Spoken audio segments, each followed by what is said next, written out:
Girivaradhari Gopijana Bandabha Girivaradhari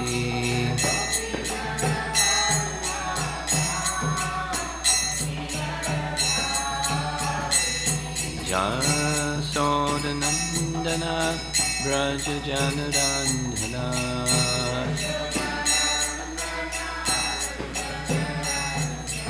Jasodanandana Braja Janarandhana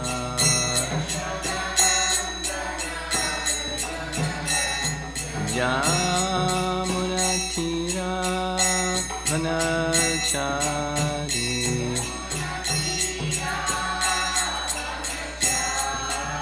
Yamunatira Vanachari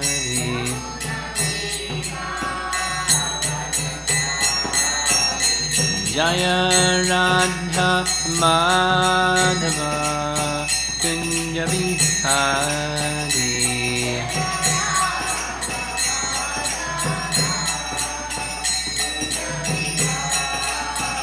Jaya Radha Madhava Kunja Vihari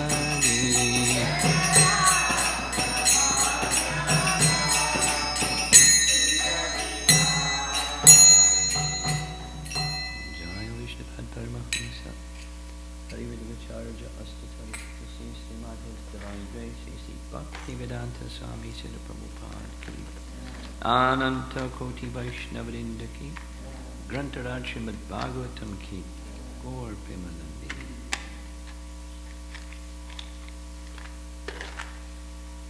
Om Namo Bhagavate Vasudevaya Om Namo Bhagavate Vasudevaya Om Namo Bhagavate Vasudevaya.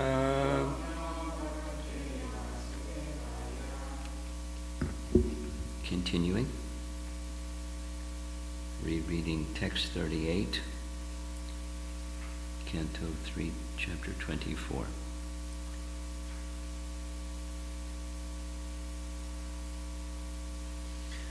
Gacha kama maya prashto Maya sanyasta karmana Jitva sudurjayam mrityum Amritatvaya mam bhaja Gachakama maya prishto Maya sanyasta karmana Jitva sudurjayam mrityum Amritatvaya mam bhaja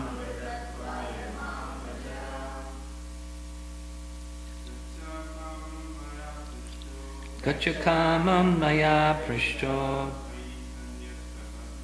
Mayi sanyasta karmana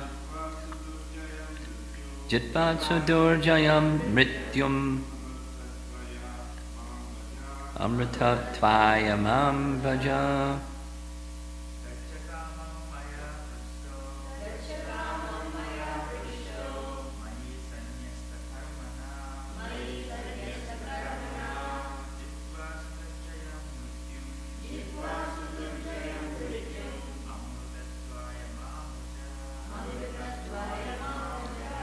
Ladies.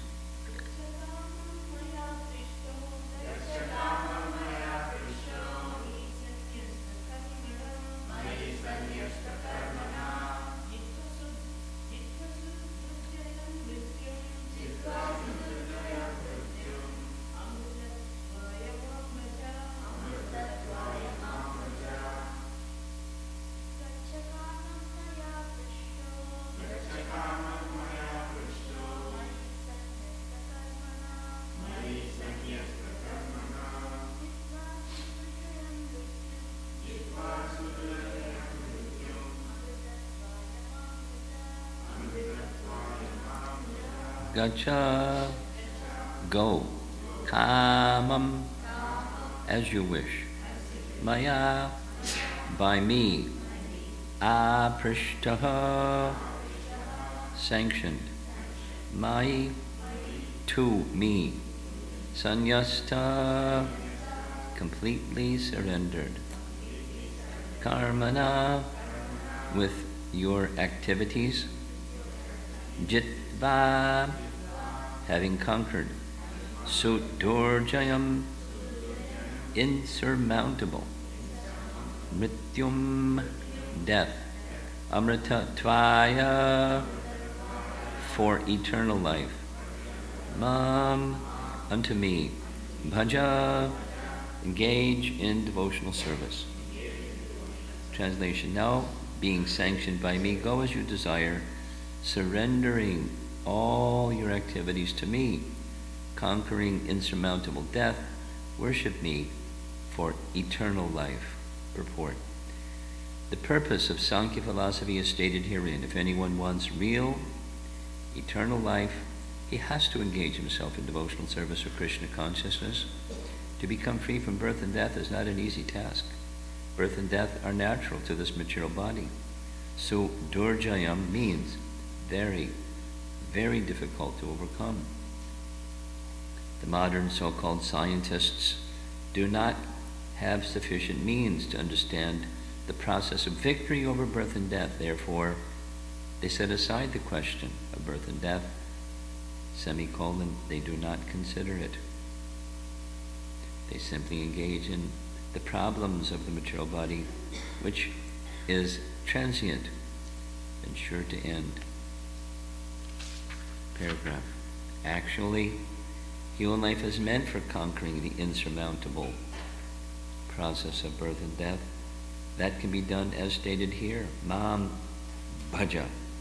One must engage in devotional service of the Lord. In Bhagavad Gita, the Lord also says, Manmana bhavamad bhakta, just become my devotee, just worship me. But foolish so-called scholars say that this is not Krishna whom we must worship and to whom we must surrender. It is something else. Without Krishna's mercy, therefore, no one can understand the Sankhya philosophy or any philosophy which is especially meant for liberation.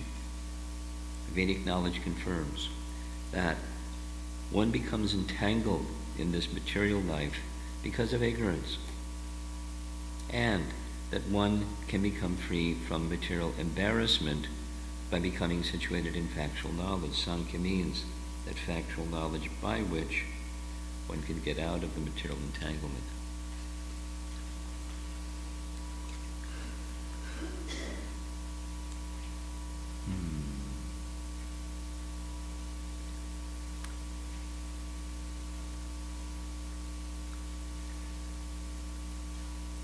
Emphasis on this Sudurjayam, Jaya, victory, and Durjayam, difficult to get victory, and Sudurjayam, very, very difficult.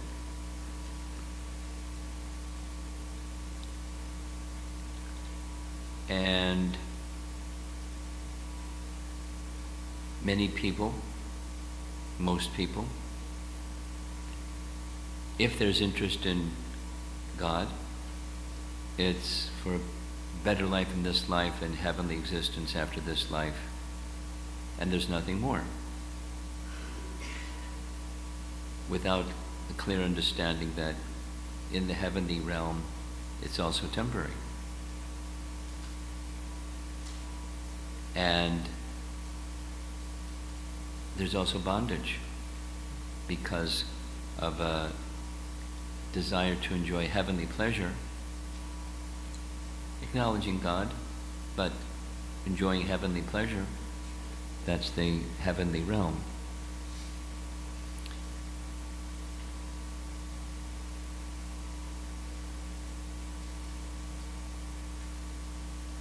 Overcoming the cycle of birth and death is Sudurjayam, very difficult. As Prabhupada is stating, the body is such that it's built into the whole system. It's not only the body, it's the whole system that the body is a part of, the system of bondage. and the bondage is due to the seed of desire to enjoy outside of the enjoyment of the personality of Godhead.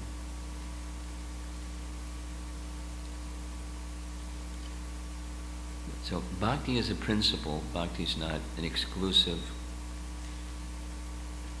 this group or that group or our group, not the other group. It's not something we have a patent on and no one can engage in bhakti.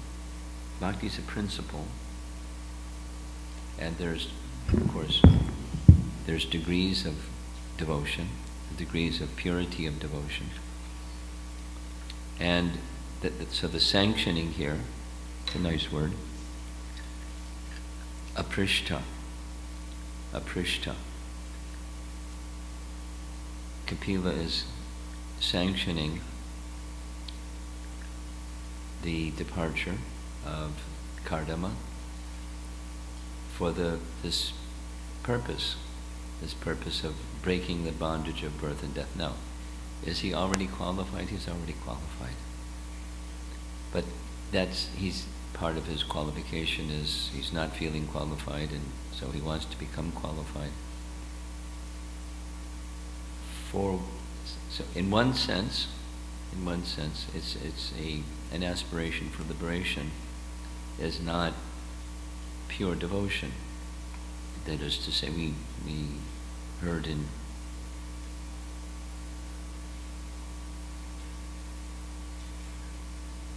where was it?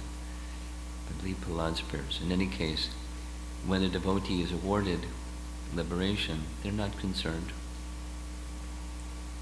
They're concerned in devotion, an opportunity to engage. So there's certainly opportunity to engage in devotion in Vaikuntha.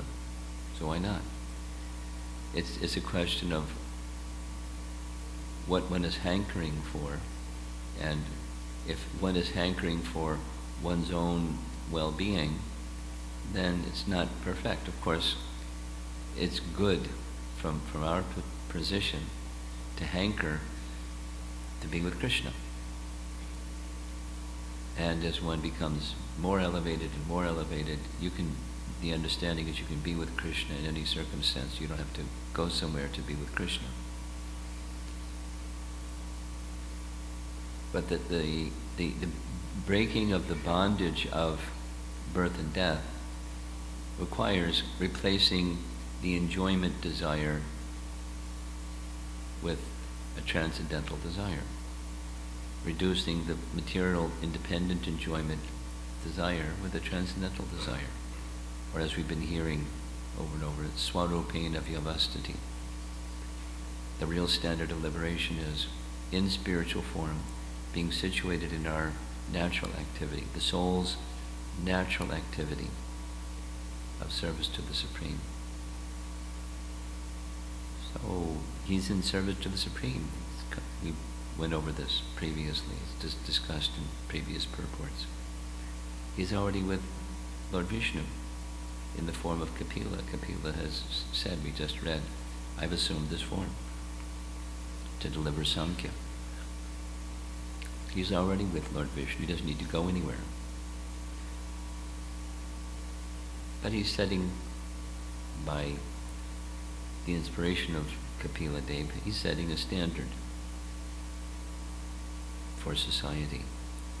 When one has completed one's material duties, then one moves on. Now, the moving on doesn't have to mean you go to the forest. It can mean there's nothing but service to the personality of Godhead, in whatever one's position. And then there's different ways of serving the personality of Godhead in that mature stage of devotion. But that exclusive dedication. So in his case, Kardama, he's going to go back to the forest. Or, we discussed this previously, Vishvamitra Muni, after he came to the stage of perfection, he then also wanted to go to the Himalayas. He could have just stayed with Ram, but he went to the Himalayas to meditate on Ram. by the side of the sacred river that's none different than his sister, who became that sacred river. In any case, remembrance of the personality of Godhead is in itself devotional service.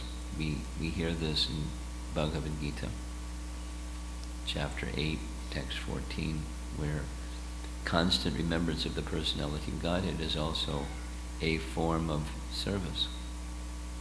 When you're constantly remembering the personality of Godhead, it's not that you don't do any activity with the knowledge-acquiring senses and the working senses, but the mind is upon Krishna.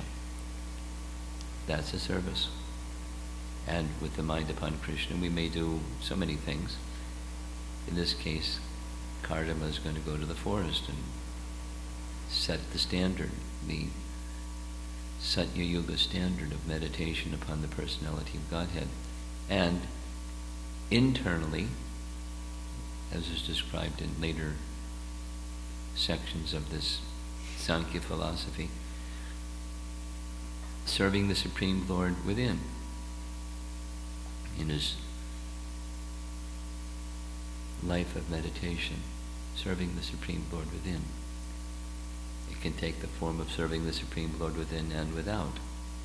But in any case, this is Kardama, it's Satya Yuga. In the coming chapters, after describing, in chapter 26, this is chapter 24. In chapter 25, sadhu sangha, to get to the stage of perfection, that's devotional service, awakening from sadhu sangha. And then comes 26 is the details of Sankhya philosophy.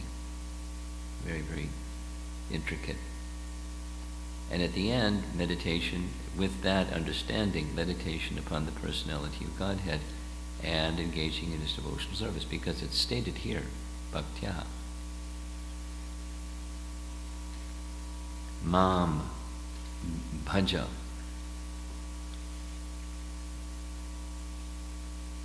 Mam bhaja. Engaging in devotional service to the personality of Godhead, perfection, with mind fixed on him. So he then, Kapila 27 chapter, describes how you live your life when you do that. It's not just sit in meditation and that's all you do. There's a full life of activity, of livelihood and family and all variety in Satya Yuga. So there's all those things are there. This is Kali Yuga. All those things are there. We're not told, but instructed, give things up. We're told to fully spiritualize all things. And so once again, towards what end? This Sudurjaya end, the very difficult to attain standard of going beyond birth and death. It's clear. Krishna instructs in Bhagavad Gita to Arjuna, don't aspire for anything that's within from the bottom to the topmost, what to speak of heaven, even Brahmaloka. Don't aspire for any of that, because therein birth and death take place. Instead, Arjuna, you should aspire for that place where there's no birth and death. So it's not material. It can be material. It can be just the flip side of material. It's just negation. But to aspire to be in Krishna's association, serving Krishna lovingly,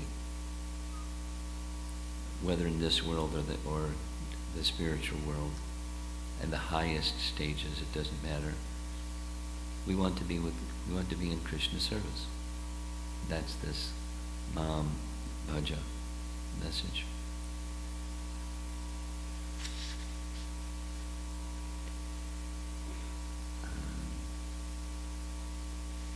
Prabhupada takes the opportunity to Nirvishesha Shunyavadi Paschatya Desatarine, to expose those who want to do away with Krishna by some impersonal message.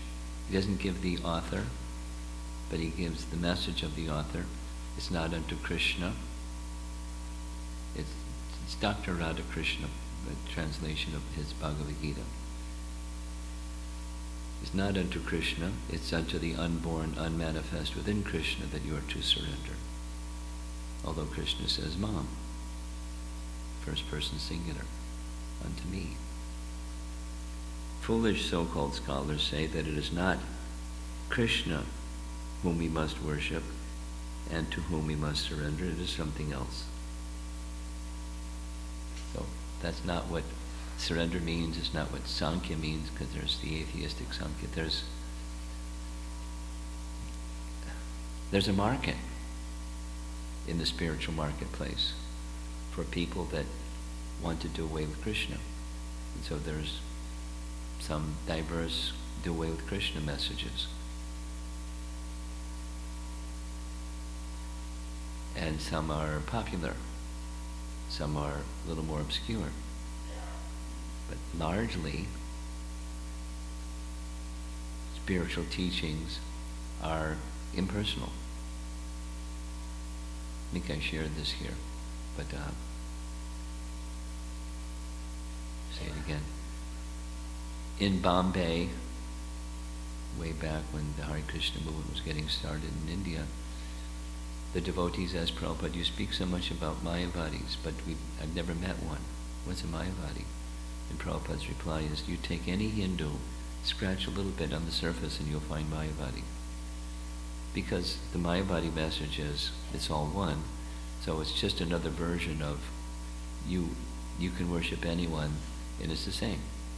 Because it's really not important the person, what's really important is what's behind the person. Brahman. Now it's not explicit, and some persons may say, no, Ganesh is supreme, or Shiva is supreme, or they're all supreme.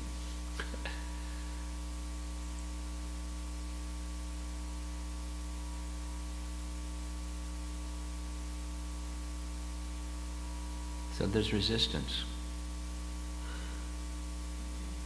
Or in the spiritual marketplace, diamonds are less hankered for than costume jewelry. Because there's a price for the diamond in the spiritual marketplace. And that price is shelter in Krishna. Exclusive shelter in Krishna.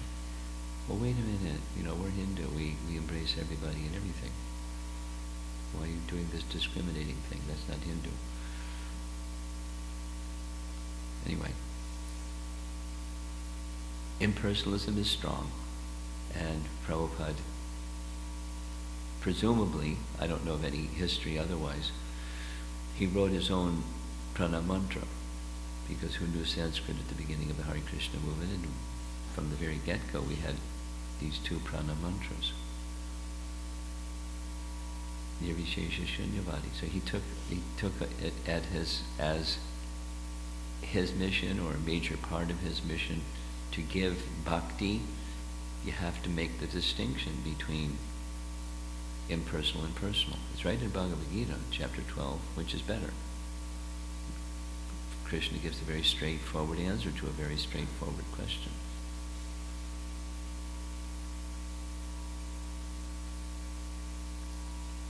So he's strong on this point, and he's, in this purport in particular, he's taking the opportunity to speak something about it. Mam Bhaja, or the reference from Bhagavad Gita, Manmana Bhavaman Bhakta.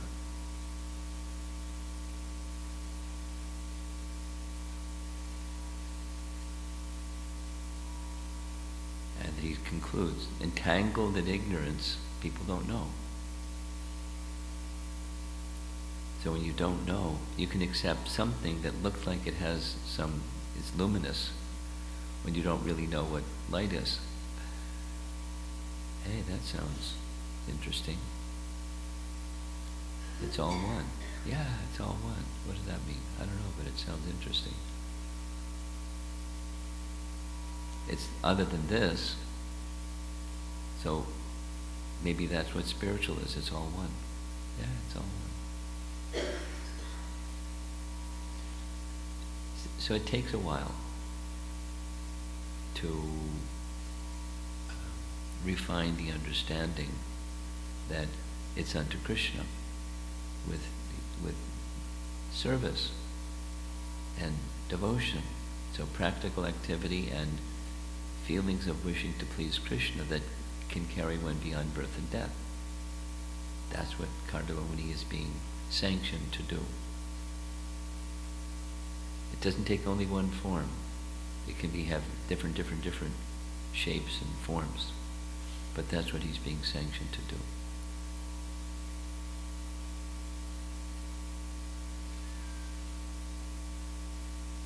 Okay, so let's see if there's any discussion.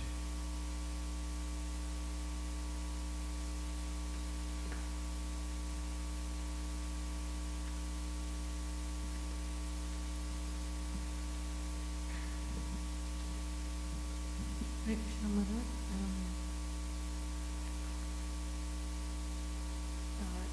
As you mentioned that if you scratch any Hindu, you will find the impersonalism. I had a lot of it. Have a lot of what? Impersonalism. Impersonalism. In the beginning. Yeah.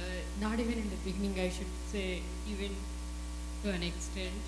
I couldn't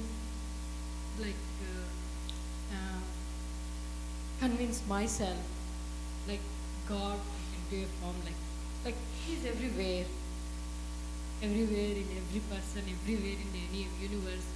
So how can He be into one form?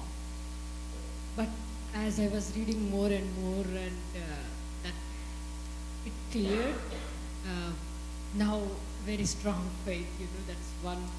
A Brahman realization I got. The stages of realization, absolute truth, and still I wanted to do more research in this particular aspect of personalism, so that not even a trace I should get that anytime again, this is that. Any references that I could still Depending upon your appetite, and your appetite determines your capacity to digest. But when Srila Prabhupada was translating Chaitanya Charitamrita Adi Leela, there's one chapter, the discussion with the Prakashananda Saraswati. He printed it 3 times, just that chapter alone, because it thoroughly covers impersonalism in the purports and the verses and the purports. Strong, compact, really dense. And you may, to understand what is being said, because it's high level, you may have to read it several times. But the bullet points are there, and the scriptural reference is there. Really thorough.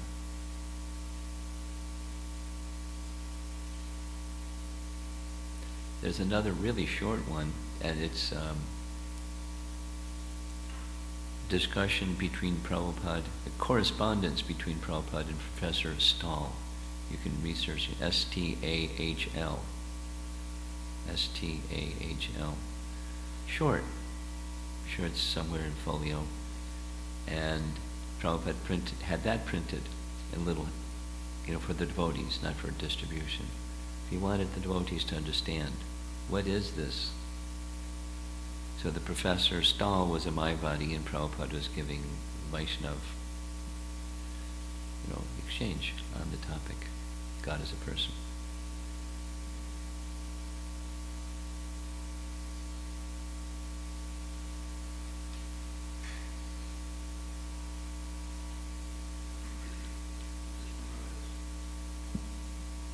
You touched on this topic yesterday, Lord Buddha and Shankaracharya, Ramanujacharya, Madhvacharya, and Lord Chaitanya Mahaprabhu in the Achinta Veda, Veda Tattva.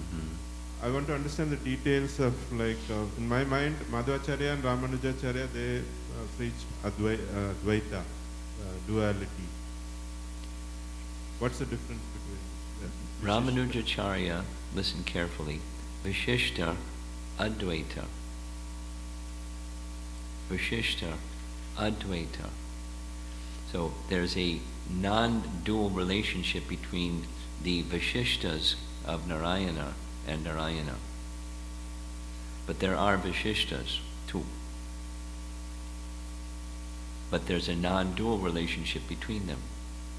And then there's material. Then so key is the verse that says there's 3 different energies and external, internal, marginal. These are attributes or vishishtas, and there's very, subdivisions of those. And they're his attributes. And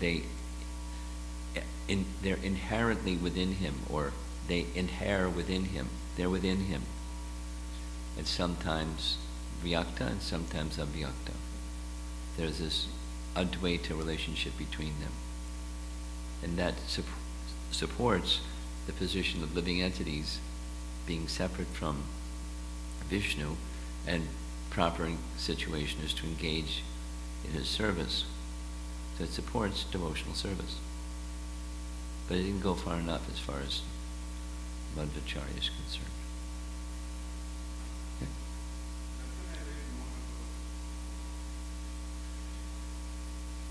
Okay. Bhaktisiddhanta.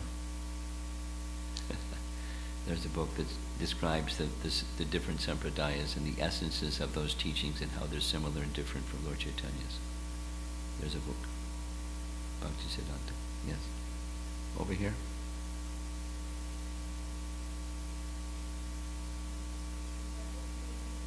Been thinking of something. When we read the purport today, in the first few paragraphs, Prabhupada said that going beyond birth, death, old age, disease is not an easy task. Yes.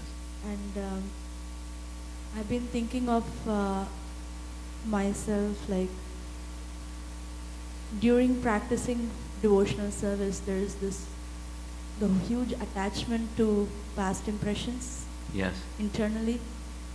And I find that kind of sometimes slackens my endeavor. Yes. And I mean, I'm not very clear in my question, but something that I've been contemplating on is how to respect everybody at a deeper level, because when these past impressions take over, it feels like my need and my things become so magnified, or feels like that's the only thing that I look at. And then in that process, I feel like my respect for the other person is not growing, or it's not, I feel like I'm not able to respect everybody at a deeper level. Well, welcome to the club. It has many members, and it doesn't make it okay. It just means don't beat yourself up because that tendency is there. It's Maya. It's one of the unlimited ways that Maya keeps a hold on living entities, is impressions, just as you said, that become magnified by the mind. So the mind is the lens through which you observe things, what's outside, instead of the mind going to Krishna. So, and then going outside, it obscures seeing Krishna. It's just, boom, boom, boom. You don't have to think about, I want to ignore Krishna. It just happens because one looks away from Krishna. So that's the root of the problem, looking away from Krishna. And maybe it's, too high, a pole vault to get over that bar. So then there can be Some shorter ones, simpler ones. Quality of goodness, forgiveness, or compassion. Mode of goodness can help one get to the transcendental position. The transcendental position, minimally, is I'm spirit, soul, not the body, nor the subtle body, the mind. So there's this, that's consciousness looking at what's outside of the soul, the body and the mind. And then powerful is the bhakti process, where Krishna then gives spiritual intelligence to direct the mind away from that tendency that you described, the Maya tendency, that particular brand of Maya tendency.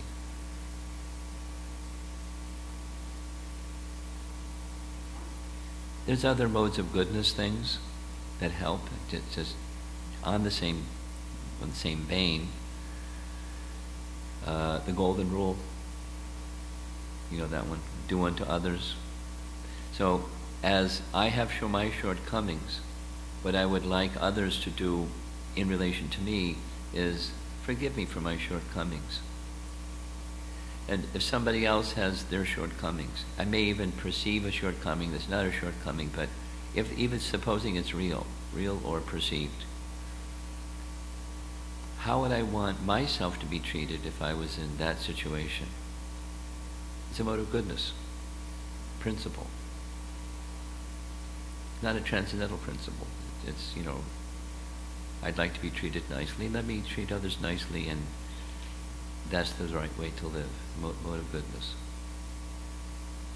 And mode of goodness helps get to the transcendental position. The reality is, here's a spirit soul that's covered. And let me respect the spirit soul.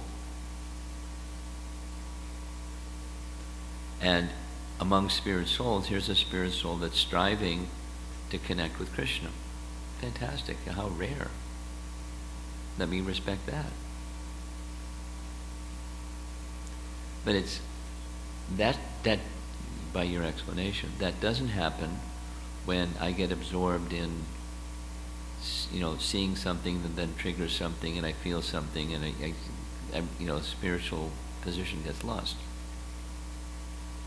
The mode of goodness can help stay at least aligned with the spiritual direction of life, and then Krishna doesn't get obscured, and respect prevails.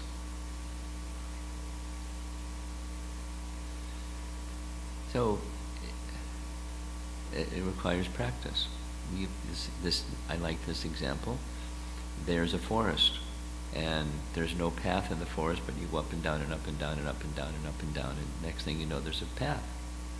So when you encounter such a situation, and you see the mind starting to go, wait a minute, let me go over here.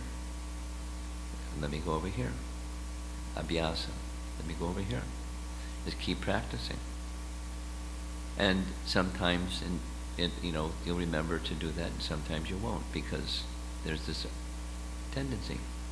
But let me, Prabhupada's phrase, practice makes something second nature. Instead of that one, the conditioned nature, it becomes the by choice, this nature.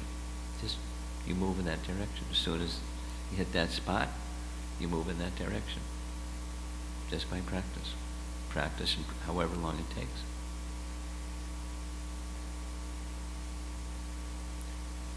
Here's a living entity. You step back, mode of goodness, reflect. Here's a living entity that's Krishna's eternal part and parcel. Then you respect the soul. The behavior may be whatever it may be. Let me respect the soul. And amongst souls, so you just go down the path. Now how can I be of service? That's my position. I'm a servant. And just practice and practice and practice. And hear, and the power of chanting. When chanting, don't let the mind go to those let the mind instead go to Krishna in shelter, even appealing to Krishna.